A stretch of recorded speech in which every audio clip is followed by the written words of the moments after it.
Okay, so as we honor this sacred space, let us honor ourselves in the connection to the God within. For a few moments, just close your eyes. Take a breath in. And breathe that breath into that part of you that is the God inside. Breathe it into your heart. Breathe it into your cells. Let your whole body feel the acknowledgement of who you are, where you are. Feel the yes, I am. And take another breath.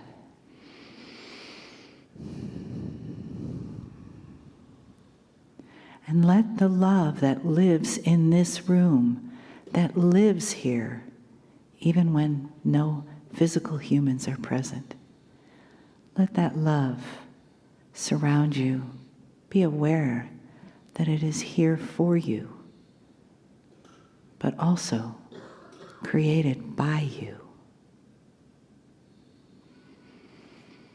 And outside these walls is more love, more consciousness of the one divine I am, of the light of the God within us. And we give thanks for that we can see, feel, hear, and know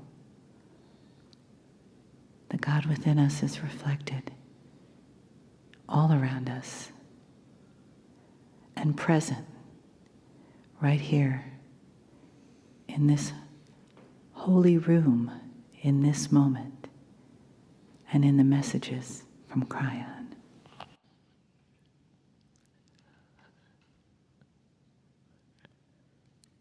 Greetings, dear ones. I am Kryon of Magnetic Service. My partner steps aside, which means that he is not here to the extent he was. It's called channeling. And dear ones, it's not for everyone. But for those who understand what it is, they'll understand it is just a way that Spirit speaks to you more personally, more lovingly. It helps to hear the emotion, to hear the language, to feel that which is emoted. And it has been this way for centuries. I spoke of the fact that the indigenous knew of it and used it. I spoke of the fact that even those which you would call organized spiritual groups admitted it and used it at the right time. There has to be a way to speak to the creative source, because the creative source is part of you. It's a beautiful situation. My partner has brought me to sit in a chair in a place that is famous and renowned for one specific thing: the openness of God, the teaching, the compassion, the beauty, the benevolence of the Creator. To a place where people could come on a regular basis and enjoy just that. Hear messages from the masters, many of them. It's a special place. It's a great place to give a benevolent message. Dear ones, if you want to look at the esoterics of where we are, where my partner has brought me today, let me ask you, do you believe that energy often imprints itself? Do you believe that this room, perhaps, could tell stories to you if it had consciousness? And if so, what would it say?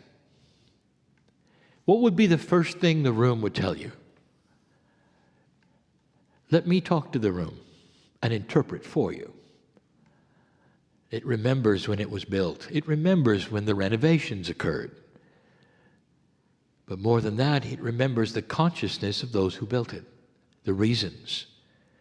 it was funded. And here it stands with one message that says all that was predicted has happened. There has been no massive change. Unlike those in the past that have been here this long, interrupted by different ownerships, attitudes, even wars, this has remained pure. And the purity of that consciousness which built it remains today. And inside this place, there is joy. Everything has been celebrated here, from birth to death, to marriage. And when I say death, there is a way of celebrating someone over to the other side of the veil when you understand that there is no sting in death. The celebration of a life. All of the things that the builders hoped for this area is ongoing. And that is something, dear ones, to pause for a moment and think about, for it is so unusual.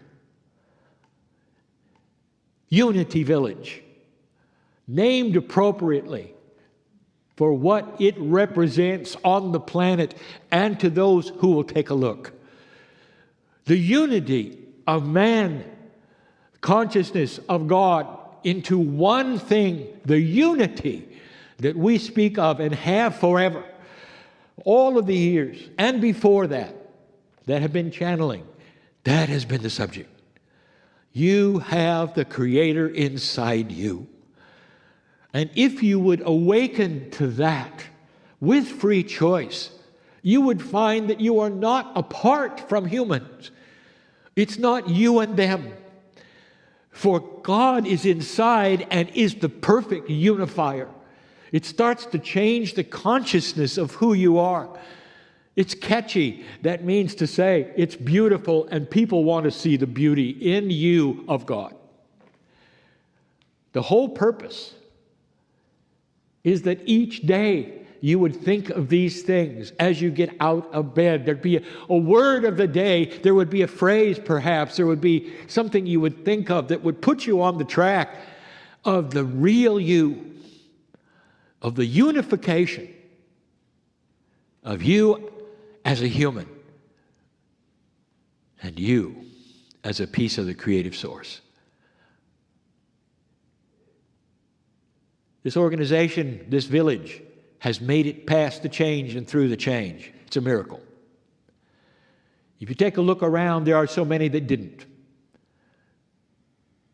And the reason is because long ago when it was built, it was ready for this shift. That what happens here is truly what happens in the future. It's so in tune with the planet at this moment. Let it continue to be. As you sit in the chairs and understand the prophecies of the ancients were all about unity. If you take a look at the main prophecy of the ancients of the planet, they told you of this, that on or about the time of the precession of the equinoxes, there would be massive shift or not. That you would have a duality of choice present. To end Earth as you know it, or to start a new Earth as you've known it.